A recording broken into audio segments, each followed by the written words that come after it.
Okay, mate. No. We want to that apartheid woman. Woman that apartheid. This is it.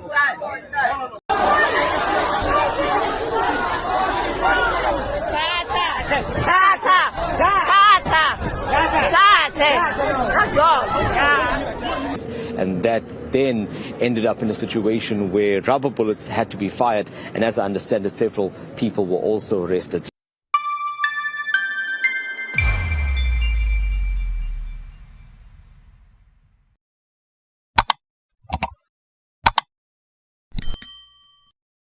Hello everyone, welcome back to the channel. So today we're talking about March and March, a civic group that's been blocking undocumented foreigners from accessing public clinics and hospitals. And this time, they've brought the mission to Durban, right outside Addington Hospital. And just like in Gauteng, chaos ensued, but this time, the arrogance from the foreigners escalated into a full-on fight, even with the police. And yes, it ended in shots being fired and people being arrested. Let's break it down. I mean, this is Addington Hospital. The hospital you're referring to is just behind me. It's one of the biggest and busiest hospitals in Durban. And if you were to come here in the morning, you'd know exactly what I'm talking about. And this organization, March and March, has taken it upon themselves to ensure that those that are being treated at this hospital are either documented foreign nationals or South Africans, preferably, because they believe that that's who should benefit from the healthcare that taxpayers are paying for. And that was the background, and that's why they were here, that's why they had gathered here, and they were here this morning as they had been for a few days now, and they were checking the documentation or lack thereof of those that were coming into the hospital. And how they were doing that was they were stationed just outside here on the sidewalk, just outside the hospital, and they say it was a quick check, a visual inspection to find out if these people that were coming to the hospital, the patients, if they were actually, in their words, entitled to be here. And that's where it all started. And unfortunately, there was a group that didn't take kindly to that.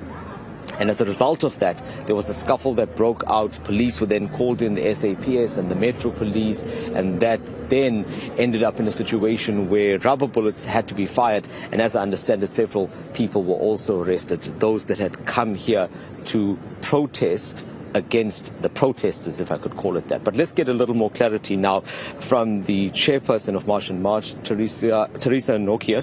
Thank you so much for joining me. Look, from the visuals that we saw, and I mean it's now well documented on social media what exactly transpired here, it looked like things got very violent.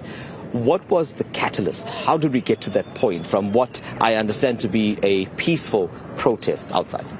Okay, so basically what happened was we came here this morning. As normal, we are enhancing Section 17, where we are checking the identification of anyone that is coming to the hospital. We are only allowing the South African citizens, which is taxpayers of South Africa, into this hospital so that they can get the medication and so forth, because we had quite a few complaints where they were complaining that they're not getting the medication. Addington Hospital is one of the busiest public hospitals in Durban.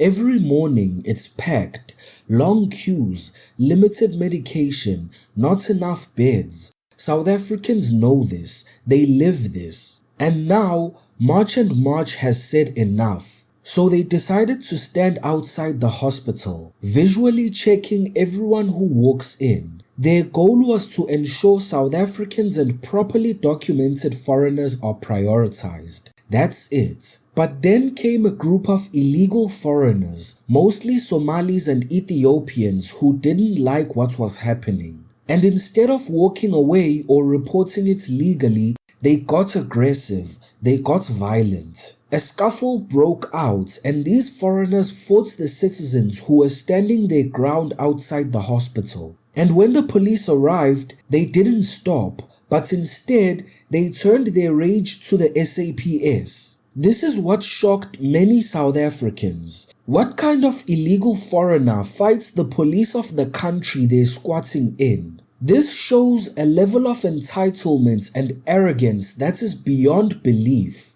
They're not just breaking the law by being here illegally, they're trying to intimidate the very people whose job is to uphold the law. Now, to the surprise of many, the police actually responded properly. They used rubber bullets, they arrested some of the foreigners, and they did not side with the aggressors. And that's rare, because most South Africans are used to seeing the police turn a blind eye, or worse, defend illegal foreigners over citizens. Just look at Rosettenville not too long ago. Police literally told Operation Dudula that they're not against illegal immigrants. One officer even said it on camera. How pathetic. Now some people are speculating, and I think they might be onto something. KZN's police commissioner is General Mkhwanazi, and unlike many others, he's been very clear and outspoken. He doesn't support illegal immigration. He's tired of it, even angry about it. And maybe, just maybe, his officers finally took a cue from leadership. They acted with decisiveness, professionalism, and loyalty to the citizens of this country. And I sincerely hope that these police officers keep this same energy all the time, because that's what policing should look like, defending your people. Now let me say this. What happened today is exactly why I support March and March. It's why I support Operation Dudula. And it's why I support the Patriotic Alliance and Action SA. Because every time they act, every time they stand outside clinics or raid hijacked buildings, we are reminded of how far this country has fallen. And we are reminded of how much we need brave citizens to take it back. These illegal foreigners don't respect the law. They don't respect the police. They don't respect you, the citizen who actually builds this country. And the moment you try to restore order, they act like you're the problem. To the SAPS officers who did their job today, well done. Keep doing that. Don't stop. You served the public, not the politicians. That's real patriotism. To March and March, you're doing what the government should have done years ago. Keep showing up, keep protecting clinics, keep being brave. You've sparked something in Durban, and people are watching, across provinces and across party lines. This is what putting South Africans first looks like. Watch the video on your left to see the South African Human Rights Commission fights for the rights of illegal foreigners. Don't forget to hit the like button, subscribe to the channel, and hit the notification bell. Until next time.